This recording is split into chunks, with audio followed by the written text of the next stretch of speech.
현재 전 세계에는 단 4명의 사람만이 대한민국의 명예 국민으로 임명되어 있습니다. 명예 국민은 비화와 달리 자신의 본래 국적을 포기하지 않아도 되지만 무비자 입국이 가능하고 언제라도 아무런 심사 없이 한국 영주권을 취득할 수 있다는 점에서 훨씬 자유롭죠. 가장 최근에 대한민국 명예 국민에 임명된 인물은 맥그린치 신부로 1950년대 26살이었던 나이에 아일랜드에서 한국으로 건너와 제주도 이시돌 목장을 설립, 제주 돼지 산업 발전에 혁혁한 공을 세운 인물입니다. 그 바로 직전에는 한센병 환자를 위해 소록도에서 인생을 바치셨던 마리안느, 마가렛 수녀가 명예 국민에 임명되었습니다. 그리고 나머지 한 명, 최초의 대한민국 명예 국민에 임명된 인물은 어쩌면 이 중에서 가장 많이 한국인들에게 알려진 인물이라고 할 수 있는 거스 히딩크, 네덜란드 출신 축구 감독인데요. 히딩크 감독이 전 국민을 기쁘게 했던 것은 2002년 한일 월드컵 때의 일이지만 왜인지 2002년 이후에 태어난 아이들에게도 2002년 월드컵은 너무나도 유명하고 히딩크 감독도 꽤나 알려져 있죠.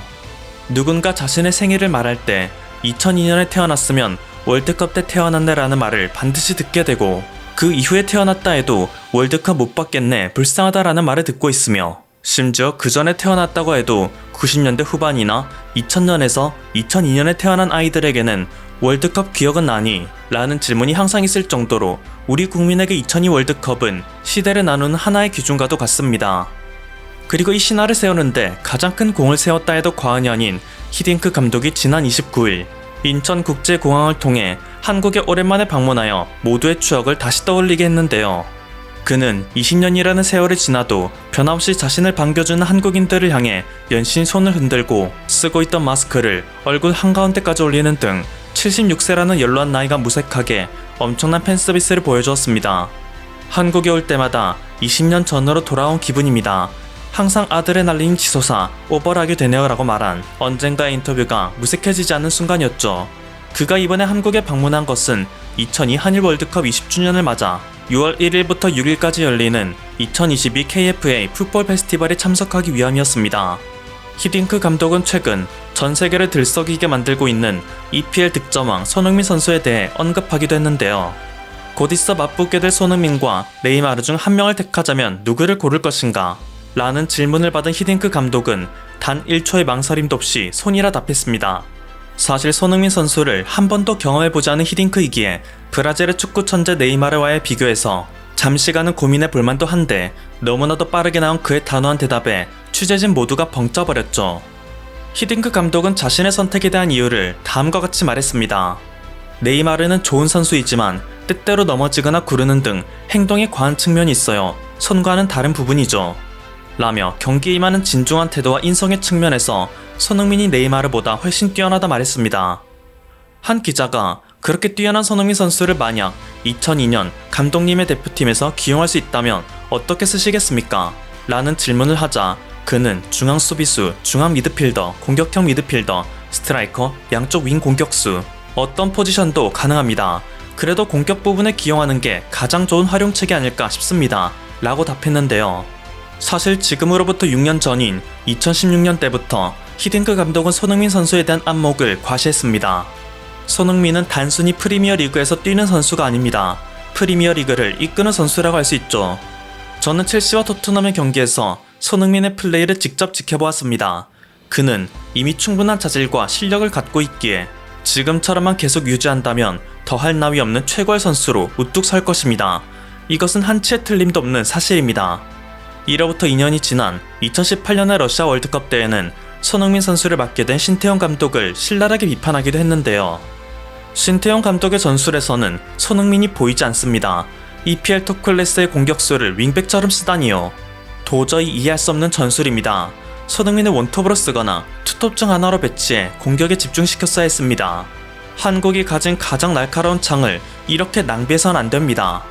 사실 축구라는 스포츠에서 포지션은 다양하고 활약할 수 있는 방법도 무궁무진하기에 윙백보다 공격수가 뛰어나다고 말할 수는 없지만 EPL에서 손흥민이 아시아 최초 득점왕이라는 타이틀을 거머쥐어 손흥민은 현존 세계에서 가장 날카로운 창이라는 것이 증명된 현 시점에서는 당시 히딩크 감독의 안목이 얼마나 뛰어났는지를 충분히 느낄 수 있죠.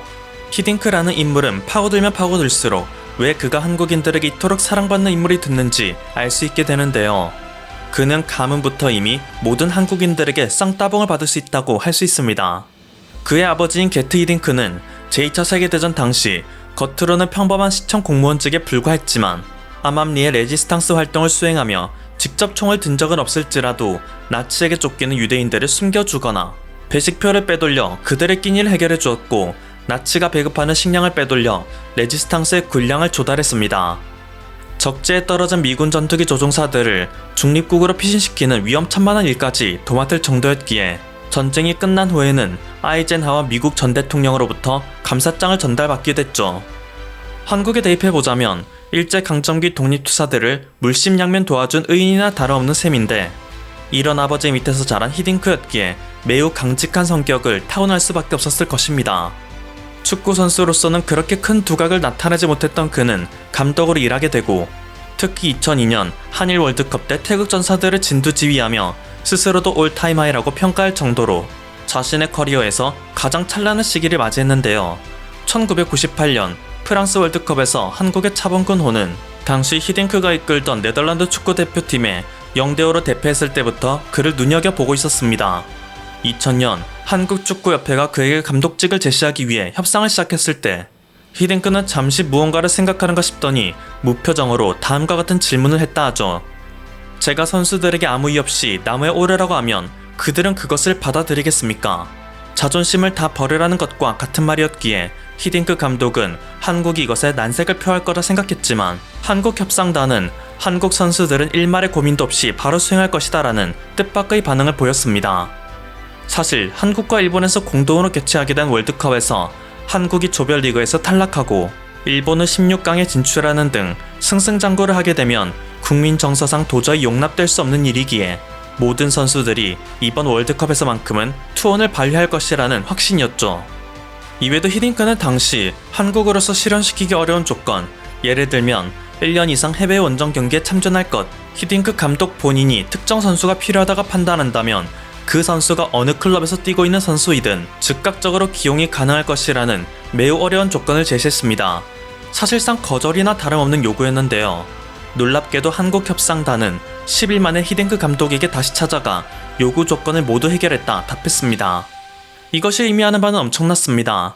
예산의 문제는 물론이고 한국 국적을 지녀 국내외를 불문, 세계 곳곳에 흩어져 활동하고 있는 모든 선수들이 히딩크 감독의 부름만 있다면 언제든지 달려오겠다는 매우 불합리한 조건을 수용했다는 뜻이기 때문이죠. 한국협상단의 말을 들은 히딩크 감독은 오! 라는 한마디를 내뱉고는 한동안 그 자리에서 아무 말도 하지 않았습니다. 그리고 그의 눈이 다시 움직이게 됐을 시점, 그의 표정은 이미 확신과 결의로 가득 차 있었고, 그 자리에서 그는 곧장 짐을 싸 한국으로 떠날 준비를 하였습니다. 대한민국 대표팀 감독직을 수락한 거죠. 그렇게 2001년 야심차게 출격한 히딩크호는 해외 곳곳을 다니며 축구 강국들과의 실전 경험을 쌓습니다. 물론 처음부터 두각을 나타낼 순 없었기에 승리보다는 프랑스, 체코 등의 국가에게 0대5로 패배하여 히딩크 감독은 한때 한국 내에서 5대0이라는 별명으로 불리게 될 정도로 비난을 듣기도 했는데요. 그럼에도 그는 2002년 월드컵 예선이 시작되는 순간까지도 한국팀의 선전에 대한 확신을 철회하지 않았고, 2002년 6월 4일 폴란드와의 경기에서 2대0으로 대승을 거두면서 월드컵 신화의 첫 페이지를 그리기 시작했습니다. 6월 14일 포르투갈을 1대0으로 무찌르며 16강 진출이 확정되고 모든 언론이 이것만으로도 기적이다라며 들떴을 때 히딩크 감독만큼은 그 유명한 명언 "나는 아직 배고프다라며 자신의 한계를 그어버리는 한국 언론에 일침을 날렸죠. 그의 확신대로 한국의 태극 전사들은 6월 18일 이탈리아와의 결전에서 2대1로 승리를 거두어 8강에 진출, 6월 20일 스페인과의 경기에서는 승부차기까지 끌고 가 황선홍, 박지성, 설기현, 안정환, 홍명보가 잇따라 골을 넣어 우리에게는 꿈에도 볼 수 없었던 4강 진출이라는 역사적인 한 획을 그을 수 있었던 것인데요. 2002년 한국의 월드컵 신화는 비단 한국뿐만 아니라 아시아의 축구 역사에 크게 이바지했다는 평가를 받습니다. 전 세계적으로 무시당하던 아시아 축구 선수들에 대한 가능성이 2002년 태극 전사들을 통해 주목받게 되었습니다. 자신에게 스스로 한계점을 그어놓던 아시아 선수들에게 큰 동기부여가 되었기 때문에 당사자였던 박지성 선수가 자신의 기량을 더욱 높여 메뉴에서 최전성기를 함께 누릴 수 있었고, 이후에는 손흥민 선수들의 새로운 스타들이 탄생할 수 있는 발판이 되었죠. 중국의 우레이, 일본의 미나미노 등의 선수들도 2002년 월드컵 한국의 활약으로 인해 자신의 한계점을 돌파할 의지를 갖게 되었고, 세계 유명 감독들이 아시아 선수에 대한 편견을 버려 이들을 기용할 수 있었던 것이라는 평가가 나오기도 하는데요. 히딩크 감독은 최근 자신과 함께 세월의 풍파를 겪게 된 태극 전사들을 한 명 한 명 안아보며 나 때는 모두 날씬했는데 이제는 다 뱃살이 생겨버렸네 라고 말하는 등 감회에 젖어드는 모습을 보였습니다. 아무런 배경 지식이 없는 사람이 본다면 그저 배 나온 아저씨들의 모임에 불과하겠지만, 사실 이들은 모두 세계적으로 이름을 날리게 된 한국 축구의 원동력이었다는 것이 결코 잊히지 않기를 바랍니다. 그리고 우리에게는 20년이 넘게 이어지고 있는 한국 축구의 투혼을 이어받은 손흥민 선수 이외에도 수많은 선수들과 지금 자라나고 있는 축구 꿈나무들이 있습니다. 이들이 존재하는 한 한국 축구는 앞으로도 지금보다 더 큰 위상을 세계적으로 떨칠 수 있지 않을까요? 지금까지 퍼플투비였습니다. 여러분의 구독과 좋아요 그리고 알림 설정은 콘텐츠 제작에 큰 힘이 됩니다. 감사합니다.